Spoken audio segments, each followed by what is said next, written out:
it really make. Terus nih Bang Hotman, tahu nggak Bang Hotman yang bikin recehnya lagi apa?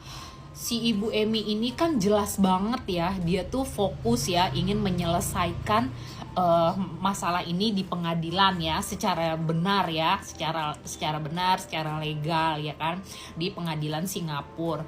Nah, sedangkan kalau di pihaknya Pak Edan Wong melebar kemana-mana, segala asuransi lah dibawa-bawa ya kan, yang gak ada Ibu Emi di posisi sedang kalut dan mungkin dia lagi baby blues, mana sempet-sempetnya sih kita ini perempuan mikirin ke arah situ, nggak fokus tuh angka-angka ya, nggak, kayaknya juga nggak bakalan ada juga kali terlintas di otaknya dia, sedangkan dia sendiri juga ngomong dia nggak tahu mengenai asuransi karena semuanya yang finansialnya yang mengurus Pak Edan Wong. Nah, dari sini aja bisa terlihat kalau misalkan memang Pak Edan Wong ini tidak perhitungan ya atau gimana ya sama istrinya, masa untuk urusan asuransi aja istrinya nggak tahu menau, bahkan untuk nama ahli warisnya aja Ibu Eminya sendiri nggak tahu. Emang di situ nggak lucu, nggak aneh ya kan? Jadi kita jangan ngeblender ke kemana-mana segala Bu Emi mabuk-mabukan ya kan, terus segala Bu Emi suka bawa laki-laki, terus atau misalkan Bu Emi itu suka berantem sama anaknya, tidak akur, nggak usah dibawa-bawa ke situ. Kayak Bu Emi aja jelas satu, mau menyelesaikan masalahnya secara legal, secara resmi ya kan, di pengadilan Singapura ya. Nah, ditambah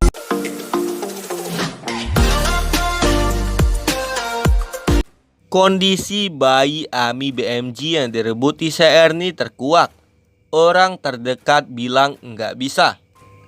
Peristiwa memilukan yang dialami oleh AMI BMG mencuri perhatian banyak orang di Indonesia, apalagi dengan status Emi yang merupakan WNA asal Korea Selatan.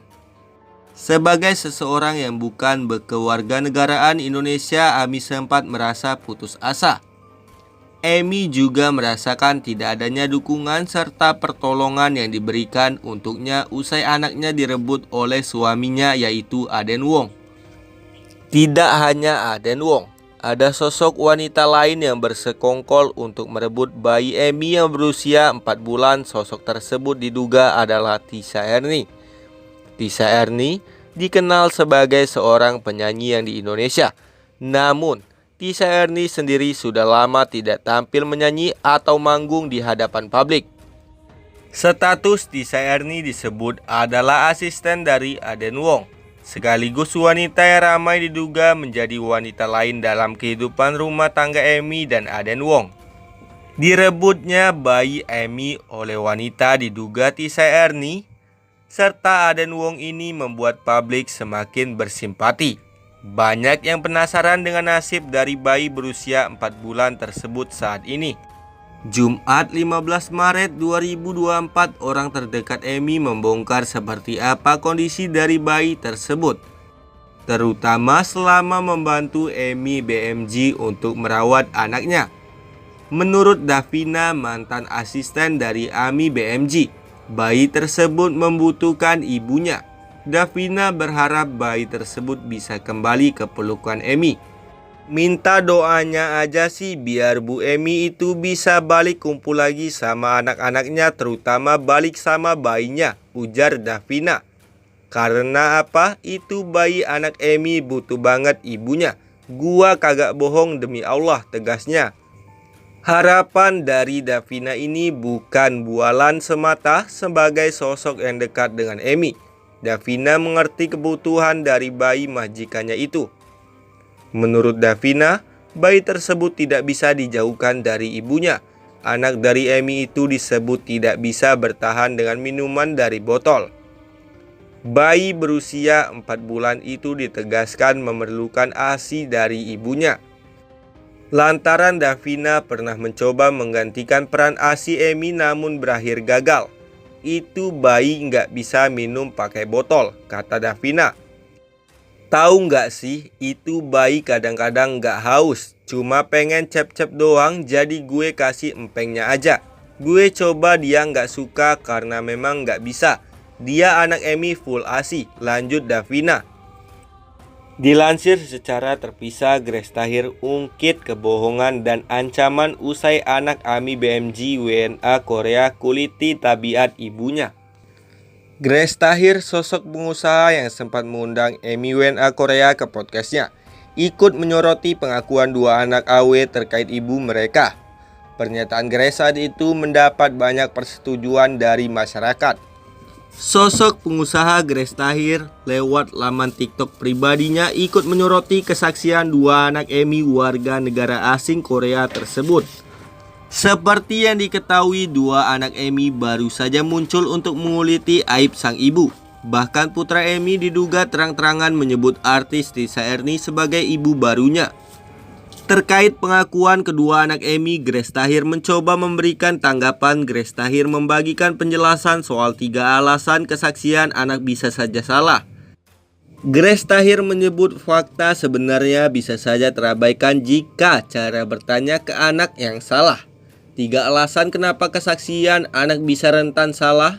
Kita tahu bahwa anak AMI BMG warga negara Korea sudah mulai berbicara bahkan diinterview oleh sebuah podcast. Nah, ini menurut psikologi dan juga hukum kenapa kesaksian daripada anak-anak itu harus lebih hati-hati. Karena ada 3 hal ini. Pertama-tama bahwa anak-anak itu lebih sugesti kepada pertanyaan-pertanyaannya. Cara menanyanya itu juga sangat penting. Karena bisa menyimpang daripada fakta sebenarnya, kata Grace Tahir dengan tegas. Menurut Grace, anak memang cenderung jujur tak mau berbohong. Namun ada beberapa hal yang bisa membuat anak berbohong. Grace melihat anak bisa saja berbohong ketika merasa ketakutan karena diancam. Selain itu, memori dan jalan pikiran anak disebut belum terbangun dengan sempurna. Sehingga bisa saja apa yang disampaikan mereka itu keliru dan salah, sementara Emi sendiri telah memberikan klarifikasi dan bantahan tegas atas pernyataan miring kedua anaknya tersebut. Kedua anak-anak itu sebetulnya tidak mau bohong, tetapi kadang-kadang karena takut kepada seseorang jika mengatakan kebenarannya atau diancam dia akan bisa berbohong. Dan ketiga, karena memori anak belum stabil dan full, maka bisa saja rentan kepada salah dan keliru, beber Grace Tahir dengan tegas lagi. Sambungnya,